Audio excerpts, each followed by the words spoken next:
बिस्मिल्लाहिर्रहमानिर्रहीम। अस्सलाम वालेकुम व्यूअर्स, आप देख रहे हैं मेरा यूट्यूब चैनल इनाम शेख के नाम से। रिक्वेस्ट है कि चैनल को सब्सक्राइब कीजिए और बेल आइकन को पुश कीजिए ताकि आपको लेटेस्ट अपडेट्स मिल पाएँ। आज बात करेंगे पीटीआई गवर्नमेंट ने जो मिनी बजट पेश किया है। ये तकरीबन 230 अरब रुपए का मिनी बजट है और कहा यह जा रहा है हुकूमत की जानिब से कि इसमें सिर्फ 70 अरब जो है वो ऐसे बजट हैं जो आपको इफ़ेक्ट करेंगे।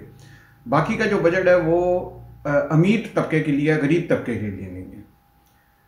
हुकूमत ने ज़ाहिर है अपना डेफिसिट पूरा करना था। डेफिसिट पूरा करने के लिए हुकूमत को और टैक्स लगाने पड़े हैं।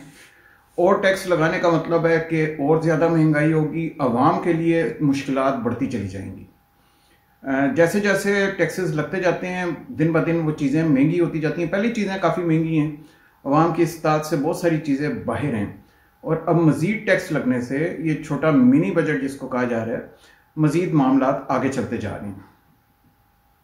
थोड़ा सा इसमें नाज़रीन आपको मैं गुजारिश ये करूँगा, ये बिल्कुल उस तरह है जिस तरह आप अपने घर का एक बजट बनाते हैं। बजट बनाने के बाद आप देखते हैं कि आपकी इनकम कितनी है और आपके अखराजात कितने हैं।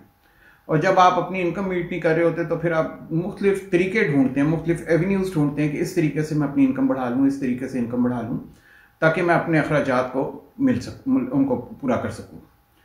ममालिक का भी यही हिसाब होता है कि हर मुल्क चाहता है कि वो अपनी इनकम जनरेट करे और इनकम जनरेट करने के बाद उसको फिर उस अपने अखराजात के साथ उसको मीट कर लेता है। पाकिस्तान के अखराजात ज़्यादा हैं। हमारा बजट हमेशा ही आपको पता है कि लॉस का बजट होता है। हमारे अखराजात ज़्यादा होते हैं, हमारी इनकम कम होती है। अखराजात कुछ हम लोगों ने खुद भी डेवलप किए हुए हैं। चंद एक ऐसे अखराजात हैं जिसको हम कंट्रोल कर सकते हैं, लेकिन हम कंट्रोल नहीं करते और वो दिन ब दिन वो अखराजात बढ़ते चले जाते हैं।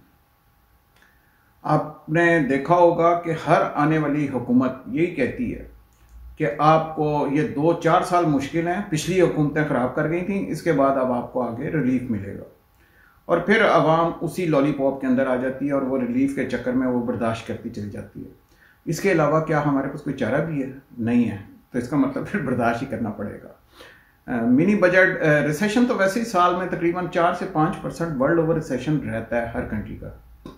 इसका मतलब 4 से 5% चीज़ों ने बढ़ना ही बढ़ना होता है। लेकिन हमारे यहाँ 4-5% नहीं बढ़ती, हमारे यहाँ तो कीमतें 30-30, 35-35% बढ़ रही हैं और बाज़ चीज़ों के ऊपर तो कंट्रोल ही नहीं है।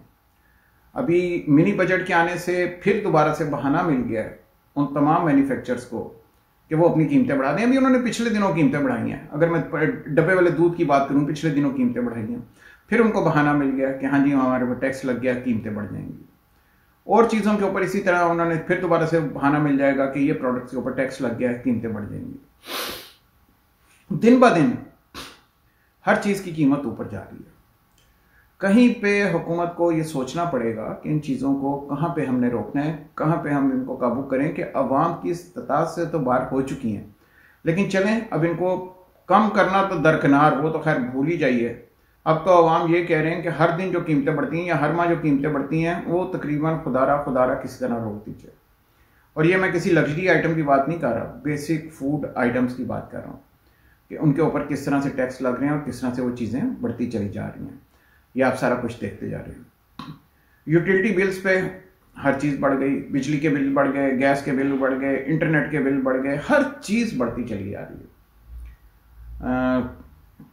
मेरा नहीं ख्याल कि कोई ऐसी चीज़ है जिसके ऊपर हम लोगों को कोई कमी माफ़ी पेशी होगी।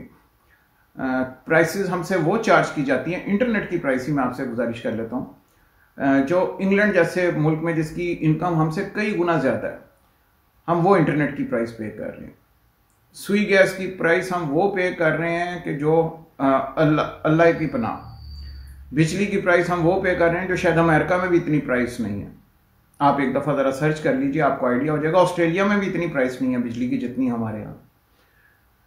उनके यहाँ अगर कोई बंदा टैक्स देता है तो उसको इन चीज़ों में सब्सिडी मिलती है, उसको बेनिफिट मिलता है, अच्छी बच्चों के उसके स्कूलिंग हो जाती है, मेडिकल फ्री हो जाता है। अगर किसी का घर निकल जाता है तो काउंसिल ऑफ घर होते हैं, काउंसिल अपना घर दे देती है। तो लोगों को अपना फिक्र नहीं होती कि हमारे साथ क्या होगा। हमारे यहाँ सब कुछ करने के बावजूद भी हमें फिक्र रहती है कि अब हमारी क्या बात बनेगी, किस तरह होगा, क्यों होगा। ऑब्वियसली जो सपोर्टर्स हैं पीटीआई के वो तो यही कह रहे हैं कि मुल्क को माशी राह पे, तरक्की की राह पे चढ़ा दिया गया है। एक्सपोर्ट्स बढ़ गई हैं, रेमिटेंस बढ़ गई हैं, चीज़ें बेहतर होना शुरू हो गई हैं, बेशक डॉलर 181 का हो चुका है ओपन मार्केट में, लेकिन हमारे यहाँ चीज़ें बेहतर हो रही हैं। दूसरी तरफ जो क्रिटिक्स हैं वो ये कहते हैं कि मुल्क का बेड़ा गर्क कर दिया गया है, 181 पे तकरीबन डॉलर है। बाकी चीज़ें भी, हर चीज़ दिन ब दिन महंगी होती चली जा रही है। पहले तो ये होता था कि तकरीबन 6 माह बाद एक चीज़ बढ़ती थी, अब तो तकरीबन हर हफ्ते चीज़ों की प्राइसेस बढ़ती चली जा रही हैं। और उसके ऊपर क्या कंट्रोल है, ये प्राइस कंट्रोल कमेटी ज़्यादा अच्छे तरीके से जवाब दे पाएगी। ये उसी तरह का हाल है कि आपको याद होगा कि पढ़ा करते थे कि मुग़ल बादशाह जब अपना कोई भी महल तमीर करवाते थे या चीज़ें तमीर करवाते थे तो उस वक़्त अपनी आवाम के ऊपर टैक्स डाल दिया करते थे और उस टैक्स के पैसे से फिर वो चीज़ें कंप्लीट करवा लिया करते थे। तो अब भी वही पुरानी थ्योरी चल रही है। टैक्स के पैसे इकट्ठे किए जाते हैं, उस पैसे से फिर दोबारा अपने मामला सीधे किए जाते हैं, सिक्योरिटी के और दूसरे तीसरे।